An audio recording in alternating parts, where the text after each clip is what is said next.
about the average Fox News viewer and how misinformed or underinformed they are. Now think about the average Fox News viewer being the president of the United States. Well, it turns out that Trump, on various occasions, has just regurgitated what he saw or heard on Fox News. And we have an example of that. Now, the latest example actually includes a report that Fox did. Abby Huntsman was actually the person who was talking about this on Chelsea Manning. Now, they were reporting on a piece that Chelsea Manning recently wrote in The Guardian, criticizing President Barack Obama for being a little too, being too easy on Republicans, wanting to negotiate. Except when she did that segment, she specifically said that Chelsea Manning had called President Obama weak. Now, if you read the piece, Chelsea Manning never referred to President Obama as weak. In fact, she was very clear about how Obama did some good things, but the biggest flaw was how he went out of his way to work with Republicans who had no interest in working with him whatsoever. Now, as soon as that segment aired, Donald Trump tweeted about Chelsea Manning.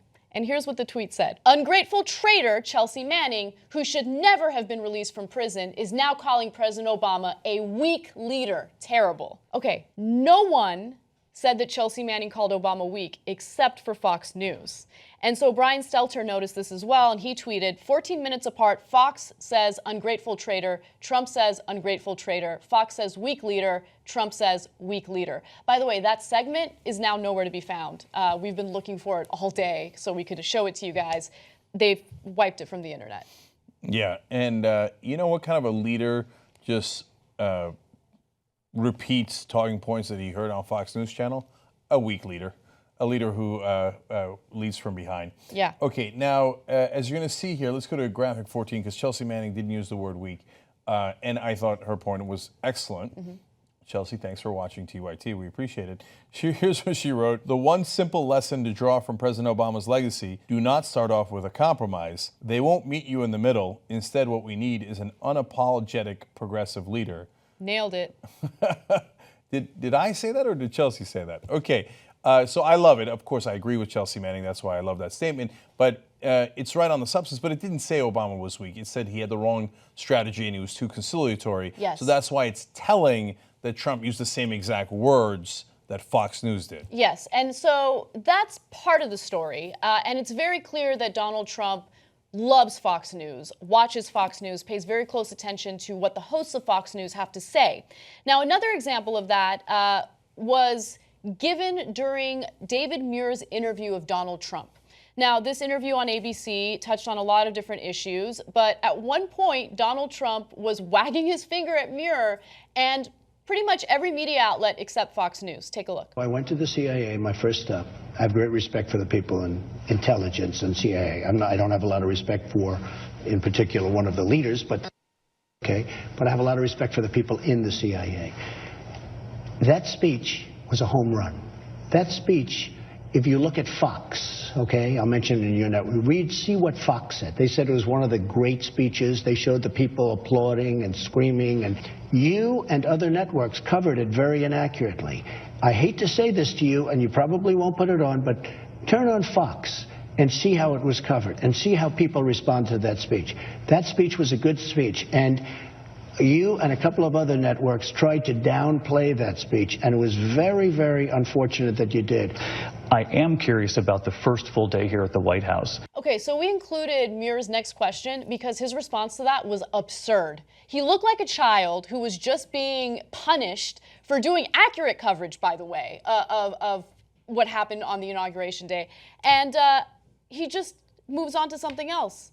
What are you doing? What are you doing? But that's the reason why someone like David Muir gets the interview, right? He's going to move on, yeah.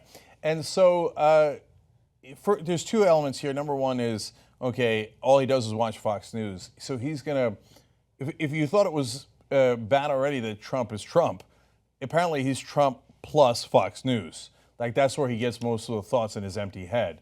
You know, we talked about how, like Bush, even his friends and allies say Trump will listen to the last guy in the room, but a lot of times people leave and the last guy in the room is Fox News because he's watching TV, and then he goes, oh yeah, that's it, that's right. Bill O'Reilly's right about Chicago. There's, And he quotes O'Reilly for the exact same language. He puts it on Twitter. Same thing now with Chelsea Manning.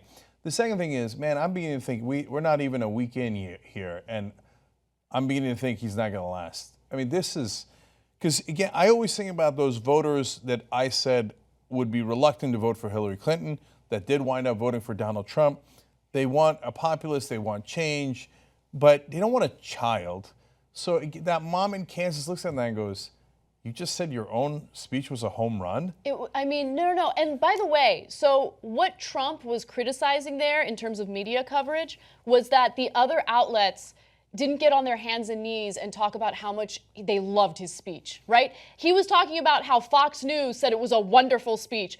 That's like your opinion, man, right? No, like, but it's more than that. It's awkward.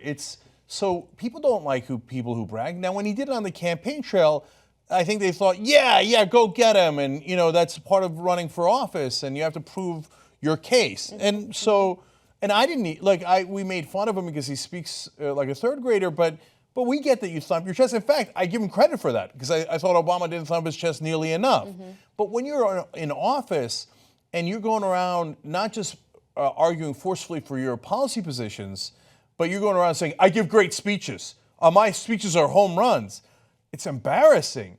And I'm telling you, it's going to remind that mom in Kansas of her 11-year-old. Yeah. She's going to be like, wait, why does he keep saying that? That's really... Yeah. So you got to stop doing that, right? But he can't help himself because he's a petulant child. Become a member of the Young Turks. I think it's weird. No, it's not. Afterwards, you'll think... I'm like a smart person. TUITnetwork.com/join.